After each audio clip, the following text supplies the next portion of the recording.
이 근골격계 기능 약화와 약화에 대해서 측정, 정적 자세, 동적 움직임 평가 이 두 가지만 오늘 할 거고요. 그 다음에 가동성, 안정성, 근신경 뭐 요 내용들은 제가 차후에 하는 걸로 하도록 하겠습니다. 일반적으로 정적 자세가 변화가 되는 요인은 여러 가지가 있는데요. 일반적으로는 다섯 가지를 기본으로 하거든요. 그래서 습관적인 움직임 패턴, 그 다음에 반복된 움직임에 따른 움직임 패턴의 변화, 손상에 따른 움직임 패턴의 변화, 네, 수술로 인한 움직임 패턴의 변화, 그리고 완치되지 않은 손상으로 인한 움직임 패턴의 변화. 그래서 일반적으로 정적인 자세는 그 사람이 근골격계에 가지고 있는 거의 모든 문제를 나타낸다라고 해요.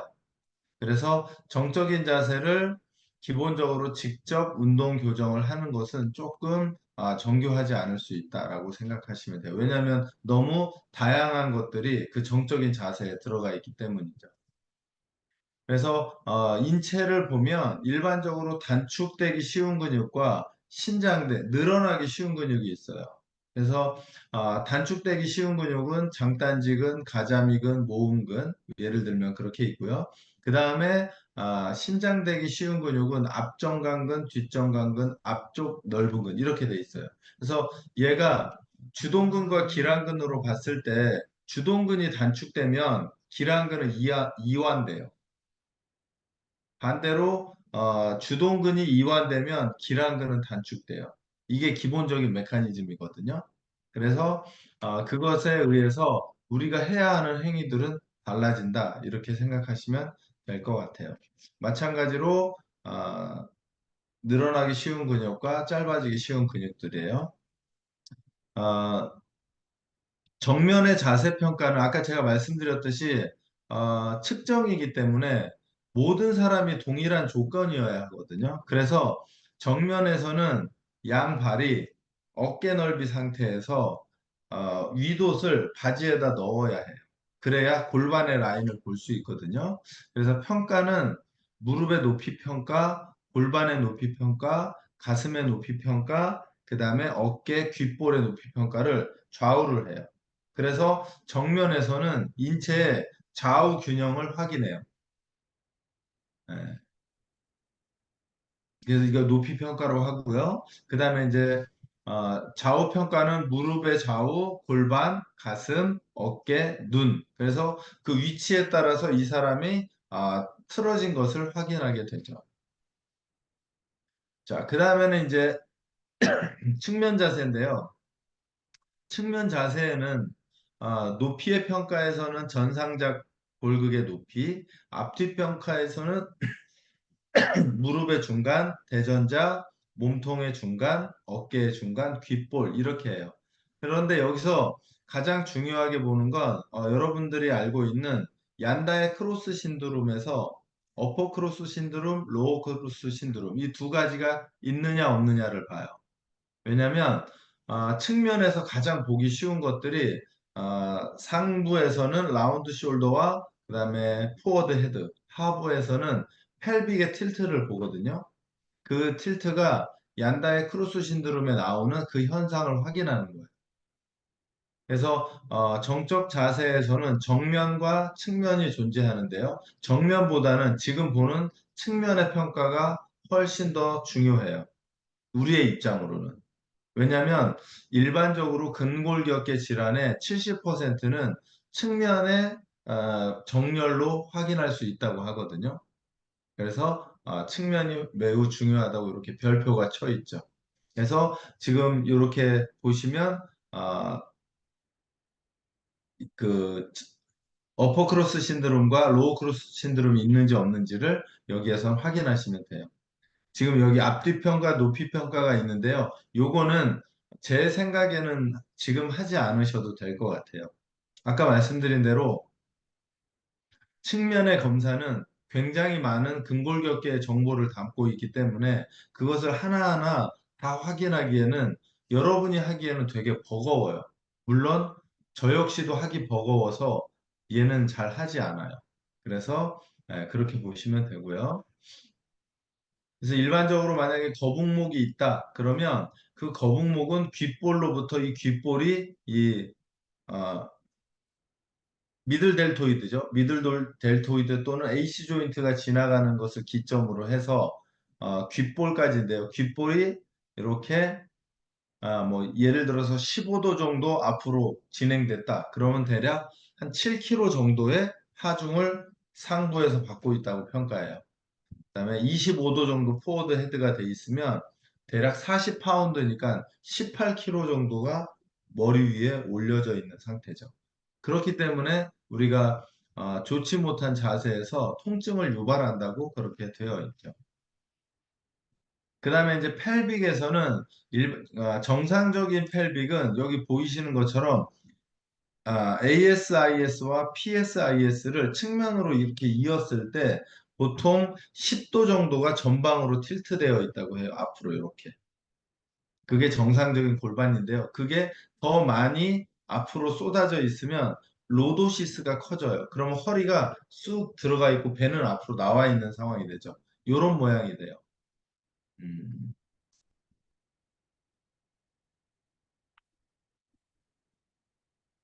잠시만요. 네. 그 빨간색 보이시죠? 포인트. 보이세요? 네. 요렇게 되는 걸 우리가 펠빅의 로도시스 안테리어 틸트라고 해요. 이렇게 하면 요추부의 뒤에가 짧아지고 전면부가 늘어나는 현상이 생기죠. 그래서 보통은 배가 나온 사람들 또는 임산부가 이런 형태가 돼 있고요. 플랫백이라고 하면 골반이 이렇게 뒤로 넘어가요. 뒤로. 이렇게 뒤로 넘어가는 사람들은 보통은 이 등부터 엉덩이까지가 이렇게 일자예요. 이런 사람들이 대체적으로 햄스트링이 짧아서 펠빅을 밑으로 이렇게 잡아 당기는 경우가 이런 경우예요. 자, 그 다음에 이제 스쿼트인데요.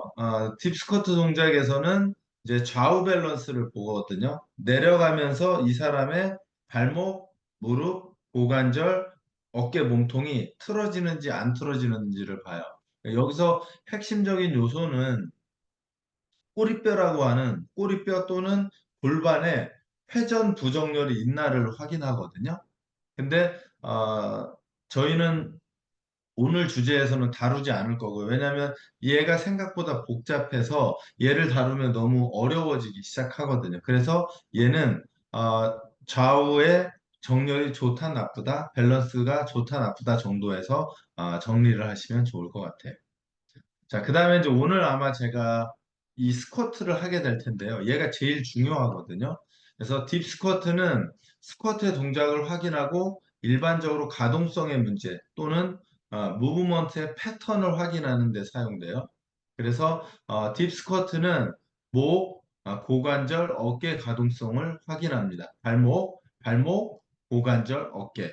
그래서 딥 스쿼트를 해서 지금 이 모양이 나오지 않으면 발목, 고관절, 어깨에 문제가 있을 가능성이 있다라고 볼 수 있죠. 또 하나 보면 요추부의 아치를 확인해서 안정성의 문제를 확인하는데요. 요 요추부가 이렇게 원을 그려서 동그랗게 되면 요추부의 불안정성이 있다라고 할 수 있는 거죠. 그래서 요거 눈여겨봐 주시고요. 그래서 이제 오늘 이제 할 내용은 만약에 오버헤드 딥 스쿼트의 측면을 검사했다. 그러면 일반적으로 정상적인 건 아까 제가 말했듯이 준비 자세는 어깨 넓이에 10개의 발가락이 정면을 향하게 되는 거고요. 그 다음에 측면에서 봤을 때 티비아 선과 몸통 어깨 선이 수평이어야 돼요. 기울어지면 안 돼요. 만나거나 벌어지면 안 돼요. 얘가 기본이고요. 그래서 이 티비아 선과 몸통선이 직선인지를 확인하고요.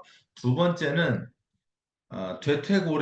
대퇴골의 그러니까 레터럴 에피콘다일에서 대퇴골의 대전자까지를 쭉 연결했을 때 지면과 마찬가지로 다시 일직선이에요. 수평이어야 해요. 만약에 모이거나 그러니까 앞으로 모이거나 뒤로 모여도 얘는 문제가 있는 거죠. 그래서 얘를 정상적인 딥스컷이라고 해요. 자, 그러면 이제 하나씩 보면 만약에 힙에 그럼 고관절의 가동성이 제한되면 이 대퇴골이 밑으로 내려가지 못해서 엉덩이가 조금 높게 형성되어 있어요. 이런 사람이 대체적으로 고관절의 가동성이 부족할 가능성이 커요. 그래서 티비아선과 몸통선은 11자를 이루지만 대퇴골이 수평이 되지 못하는 경우를 고관절의 가동성 제한이다 이렇게 정의합니다. 자, 그다음에 이제 두 번째는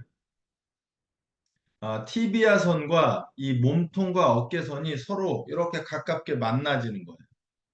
이렇게 만나지면 일반적으로는 발목의 가동성이 제한되어 있다고 해요.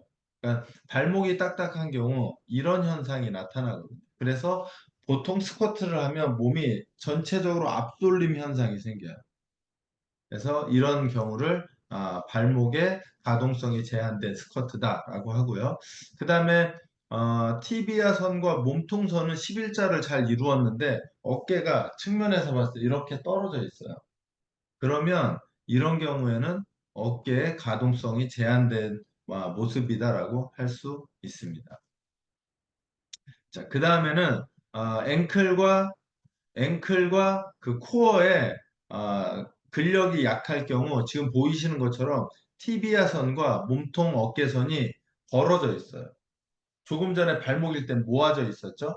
그죠? 이게 특징을 좀 외우셔야 돼요. 코어하고 발목이 약하면 이렇게 벌어지게 돼요. 그래서 지금 왼쪽에 보이는 이런 형태를 앵클과 코어에 위크니스, 근력이 약한 사람이 이런 모습을 보이게 됩니다. 자, 그리고 마지막은 앵클, 힙, 숄더 세 군데가 모두 유연성이 제한되는 경우는 티비아 선과 몸통선도 모이고요. 그 다음에 엉덩이도 높게 되어 있고, 그 다음에 어깨도 몸통보다 떨어져 있다. 얘를 앵클, 힙, 숄더 이 세 군데의 가동성이 제한된 모습이라고 해요. 얘를 어, 이런 동작이 나타나면 몸 자체가 굉장히 딱딱한 선수들이 이런 모습이 나타나게 되죠. 자, 그 다음에는 어, 스텝업 싱글레그 스쿼트인데요. 싱글레그 스쿼트는 어, 그러니까 고관절을 포함한 코어의 안정성을 테스트하거든요. 지금 여기 보이시는 것처럼 왼발로 디뎠을 때, 오른발로 디뎠을 때 이 사람을 보면 무엇을 평가하냐면요. 첫 번째는 발등에서 무릎, 고관절로 향하는 선이 직선인가를 봐요. 제가 그림을 한번 그려볼게요. 음, 지금 이렇게 선이 그어지죠? 그리고 다시 여기서 이렇게 그어졌죠. 그러면 발등, 무릎, 고관절로 이어지는 선이 직선이 아니죠. 그럼 기본적으로 왼쪽에 안정성이 깨져 있다. 이렇게 보는 거예요. 그 다음에 오른쪽은 연결됐죠? 이렇게 연결됐죠. 그러면 왼발과 오른발을 기준으로 했을 때 왼발은 안정성이 많이 깨진 거고요. 오른발은 안정성이 적게 깨진 거예요. 이거 이해되셨어요? 이해되셨으면 손 한번. 예, 어렵지 않죠? 자, 두 번째는 이게 첫 번째 조건이에요. 그래서 코어의 안정성이 좋다는 건 발등, 무릎, ASIS가 직선이어야 해요. 그 다음에 몸통에서 보면은요, 어떻게 돼야 되냐면 이 몸통이 이렇게 박스를 이뤄야 돼요. 이쪽도 이렇게 박스를. 몸통은 이 AC 조인트와 ASIS의 직사각형이 만들어지고 그 다음에 ASIS 무릎, 발등이 직선으로 이루어지면 이 사람은 안정성이 좋다라고 평가해요. 자, 그렇게 봤을 때 이 사람의 안정성은 좋은가요? 좋아요? 좋으면 손 들어 볼게요. 나쁘다. 안 드는 사람은 좋지도 나쁘지도 않다. 네, 우선 이렇게 봤을 때 이 사람의 어, 왼쪽 고관절은 안정성이 안 좋고 오른쪽은 나쁘지 않은 정도에 속해요. 이런 식으로 평가를 하게 됩니다. 그 다음에는 이제 흉추의 회전인데요. 마찬가지로 흉추의 회전에서도 얘를 어떻게 평가하냐면요. 잠시만요. 얘를 했죠. 흉추의 회전에서도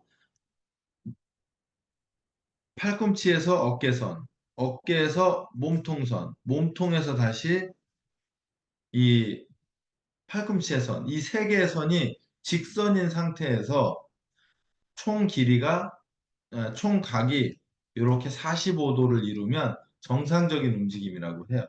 근데 만약에 그렇지 않으면, 또 하나는, 이, 잠시만요. 머리와 양쪽 무릎에 요 삼각형이 깨지지 않아야 돼요.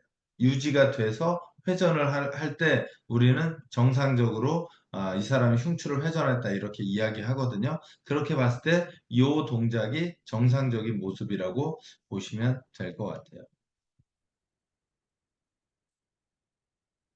그래서 지금 보이시는 것처럼 왼쪽에 있는 이 그림이 흉추 회전이 정상적인 거고요. 그리고 이 오른쪽에 있는 이 그림은 아까 말씀드린 대로 팔, 몸통, 어깨 이 세 개가 정상적이지 않죠. 그 다음에 두 번째는 이런 모양이 나올 때 세 군데가 모두 다 각기 놀죠. 이랬을 때도 부족하다고 해요. 그 다음에 아까 말씀드린 대로 팔, 몸통 반대쪽 팔이 못 올라온 경우 얘도 부족한 흉초 가동성이라고 평가를 합니다. 그래서 이제 만약에 여러분들이 선수들을 만나서 교정 운동이라는 것을 해요. 운동 재활을 했을 때 이 억제, 신장, 활성 세 가지의 운동은 절대로 떨어뜨려서 운동을 하지 않아요.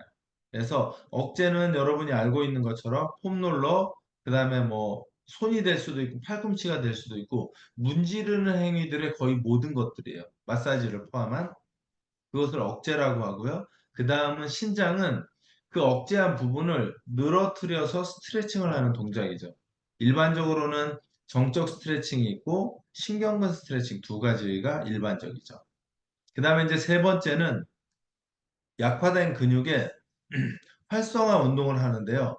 보통은 등척성 운동하고 그 다음에 싱글 조인트 정도의 운동을 해요. 그래서 이 교정 운동 연속체에서 만약에 운동 재활이나 교정 운동을 했을 때 억제, 신장, 활성 이 세 가지 운동은 여러분이 패키지라고 생각해서 절대로 분해하면 안 돼요. 분해해서 따로 써서는 효과가 떨어져요. 그래서 지금 보이시는 것처럼 만약에 운동 재활과 교정 운동을 한다. 그러면 억제, 신장, 그 다음에 활성까지 하나의 패키지로 이어가야 돼요. 이렇게 재활을 하시면 되고요. 그래서 이제 오늘 이게 이제 정리를 제가 이제 마지막으로 하는 건데요. 아, 저희가 자세 검사하고 아, 네, 딥 스쿼트를 검사하고 그다음에 안정성 검사를 하거든요. 그랬을 때 자세 검사에서 제일 중요한 건 측면 가동성이에요. 측면의 모습이고요. 그다음에 딥 스쿼트에서도 측면의 모습이에요. 정면은 참고 자료. 마찬가지로 자세 검사에서도 정면은 참고 자료. 이거 이해되셨죠? 이거 헷갈리시면 안 돼요. 그러니까 정적 자세에서 정면과 측면이 있는데 정면 자세는 참고 자료고 측면 자세는 중요하다. 그 다음에 두 번째 스쿼트에서도 정면 스쿼트랑 측면 스쿼트가 있어요. 그러면 정면 스쿼트는 참고 자료고 측면 스쿼트는 매우 중요한 자료다. 이렇게 생각하시면 돼요. 그 다음에 한발 스쿼트에서는 아까 말씀드렸듯이 오른쪽과 왼쪽의 균형을 보는 거예요. 그래서 여기까지 검사를 해서 평가를 하게 돼요. 그래서 이제 오늘 제가 여러분들하고 할 거는 아마 선수들을 만나서 운동 처방을 하는 게 쉽지는 않을 건데요. 우선 딥 스쿼트 하나로 운동 처방하는 것을 하려고 해요. 그래서 딥 스쿼트 중에 측면 스쿼트를 보고 이 사람이 어떤 문제가 있는지를 확인하고 그 운동을 지도할 수 있게 해주는 게 오늘 제가 이제 수업을 하는 목적이 돼요. 그다음에 요 밑에 근력 운동은 추후에 제가 볼 때는 하는 게 좋을 것 같아요.